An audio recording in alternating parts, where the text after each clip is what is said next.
Assalamualaikum warahmatullahi wabarakatuh. Pada kesempatan kali ini izinkan kami selaku dari anggota kelompok 3 ingin memaparkan beberapa materi yang tentang partisipasi masyarakat dalam pelayanan publik. Sebelum masuknya ke dalam pembahasan materi, izinkan saya untuk memperkenalkan beberapa anggota kelompok dari kelompok 3 itu tersendiri. Yang pertama adanya Kamelia Eka Putri, ada Kuntum Khairumah, Kiki Sylvia Fitriani, Lukman Hakim, Lutfi Abdi Mukni, adanya Muhammad Akbar Maulana, serta Muhammad Tazki Alamuddin Raushan. Tidak lama untuk berbahasa-basi, selanjutnya mari kita dengarkan bersama-sama hasil dari presentasi kelompok 3. Definisi partisipasi publik. Partisipasi berasal dari bahasa Inggris, yaitu participation adalah pengambilan bagian atau pengikutsertaan. Sedangkan menurut istilah, partisipasi adalah keterlibatan seseorang dalam situasi baik secara mental, pikiran, atau emosi, dan perasaan yang mendorongnya untuk memberikan sumbangan dalam upaya untuk memberikan sumbangan dalam usaha mencapai tujuan yang telah ditentukan dan ikut bertanggung jawab terhadap kegiatan pencapaian tujuan tersebut. Adapun definisi menurut para ahli, menurut Made Pidarta dalam Siti Irene Astuti, partisipasi adalah pelibatan seseorang atau beberapa orang dalam suatu kegiatan. Keterlibatan dapat berupa keterlibatan mental dan emosi serta fisik dalam menggunakan segala kemampuan yang dimilikinya, berinisiatif dalam segala kegiatan yang dilaksanakan, serta mendukung pencapaian tujuan dan tanggung jawab atas segala keterlibatan. Maka, dengan demikian, yang dimaksud dengan partisipasi publik di sini adalah banyaknya masyarakat yang mengambil bagian dalam setiap kegiatan konkret, termasuk dalam hal pembentukan peraturan perundang-undangan atau peraturan daerah. Menurut Nadroh dan Cohen dan Hoff dalam Siti Irene Austin D. 2009-39, ruang lingkup partisipasi dalam pelaksanaan suatu program meliputi: yang pertama, menggerakkan sumber daya dan dana. Kedua, kegiatan administrasi dan koordinasi. Dan ketiga, penjabaran program. Dari uraian di atas dapat disimpulkan bahwa partisipasi masyarakat dalam partisipasi pelaksanaan program merupakan satu unsur penentu keberhasilan program itu sendiri, dan itu merupakan ruang lingkup partisipasi masyarakat. Selanjutnya, pentingnya partisipasi masyarakat dalam pelayanan publik. Beberapa alasan pentingnya masyarakat perlu diajak untuk berperan serta dan didorong untuk berpartisipasi sebagaimana yang ditulis Adi Sasmita pada tahun 2006. Yang pertama, masyarakat memahami sesungguhnya tentang keadaan lingkungan sosial dan ekonomi masyarakatnya. Yang kedua, masyarakat mampu menganalisis sebab dan akibat dari berbagai kejadian yang terjadi dalam masyarakat. Yang ketiga, masyarakat mampu merumuskan solusi untuk mengatasi permasalahan dan kendala yang dihadapi oleh masyarakat itu sendiri. Yang keempat, masyarakat mampu memanfaatkan sumber daya pembangunan, sumber daya alam, dana, dan teknologi yang dimiliki untuk meningkatkan produksi dan produktivitas dalam rangka mencapai sasaran pembangunan masyarakatnya.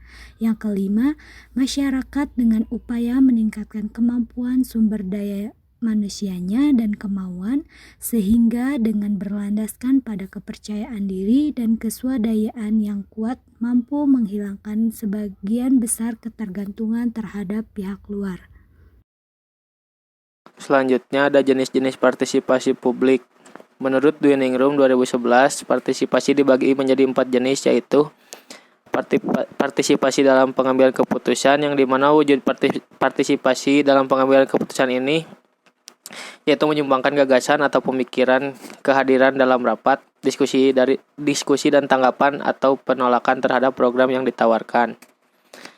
Lalu yang kedua ada partisipasi dalam pelaksanaan, meliputi sumber daya dana, kegiatan administrasi, koordinasi, dan penjabaran program. Partisipasi dalam pelaksanaan merupakan kelanjutan dalam rencana yang telah digagas sebelumnya, baik yang berkaitan dengan perencanaan, pelaksanaan maupun tujuan.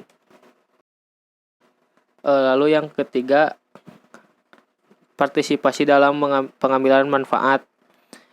Dalam pengambilan manfaat tidak lepas dari hasil pelaksanaan yang telah dicapai, baik yang berkaitan dengan kualitas maupun kuantitas. Dari segi kualitas dapat dilihat dari output, sedangkan dari kuantitas dapat dilihat dari persentase keberhasilan program. Yang terakhir ada partisipasi dalam evaluasi. Partisipasi dalam evaluasi ini bertujuan untuk mengetahui ketercapaian program yang sudah direncanakan sebelumnya. Adapun jenis-jenis partisipasi masyarakat menurut Slamet, tahun 1993, partisipasi masyarakat dalam pembangunan terdiri dari 3 bentuk, yaitu yang pertama, partisipasi dalam tahap perencanaan atau ID planning stage. Partisipasi pada tahap ini maksudnya adalah pelibatan seseorang pada tahap penyusunan rencana dan strategi dalam penyusunan kepanitiaan dan anggaran pada suatu kegiatan atau proyek. Masyarakat berpartisipasi dengan aktif dalam mengikuti rapat warga dan ikut memberikan usulan, saran, serta kritik pada rapat tersebut. Yang kedua adalah partisipasi dalam tahap pelaksanaan atau implementation stage.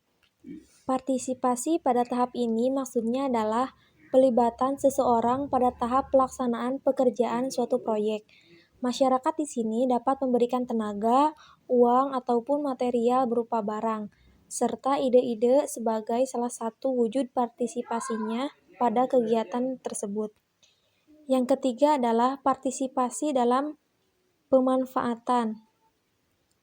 Partisipasi pada tahap ini maksudnya adalah pelibatan seseorang pada tahap pemanfaatan suatu proyek setelah proyek tersebut selesai dikerjakan. Partisipasi masyarakat pada tahap ini berupa tenaga dan uang untuk mengoperasikan dan memelihara proyek yang telah dibangun. Strategi pengembangan partisipasi publik. Yang harus dilakukan adalah peningkatan kapasitas aparat pemerintah serta organisasi civil society agar dapat mengambil peranan yang tepat dalam interaksi demokratis serta proses partisipasi publik secara komprehensif. Secara lebih spesifiknya bahwa strategi untuk meningkatkan partisipasi publik pada era desentralisasi ini harus lebih memilih dimensi peningkatan sumber daya manusia sehingga dapat memberikan pelayanan yang tepat kepada masyarakat dan mampu mengelola sumber daya alam secara berkelanjutan.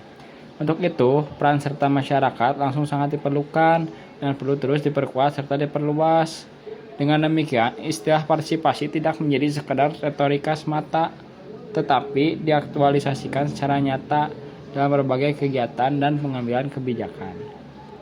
Keberhasilan pemerintahan dalam jangka panjang tidak hanya bergantung pada kepuasan masyarakat atas pelayanan yang diberikan, tetapi juga atas ketertarikan, keikutsertaan, dan dukungan dari masyarakatnya. Demokrasi yang sehat tergantung pada bagaimana masyarakat mendapatkan informasi yang baik dan dapat mempengaruhi pengambilan keputusan oleh pemerintah. Dari materi yang sudah dipaparkan oleh kelompok 3 tadi, dapat ditarik kesimpulan yaitu mengenai materi partisipasi masyarakat dan pelayan publik, yaitu di mana partisipasi itu akan selalu melibatkan atau adanya keterlibatan seseorang dalam situasi apapun, sehingga dapat mencapai tujuan yang baik. Nah, partisipasi juga mencakup tentang bagaimana pelaksanaan suatu program, berjalannya administrasi sehingga berhasil dan membuahkan hasil yang baik. Nah, partisipasi sangat penting dalam kehidupan dunia sosial. Bagaimana mungkin partisipasi itu sendiri dapat membantu agar masyarakat itu dapat memahami bagaimana situasi lingkungan sosialnya, serta masyarakat juga lebih memudahkan dan dalam pencarian solusi yang terkait dengan permasalahan yang dilanda oleh masyarakat itu sendiri. Baik, sekian dari kelompok 3. Apabila ada kesalahan, kami semua mohon maaf.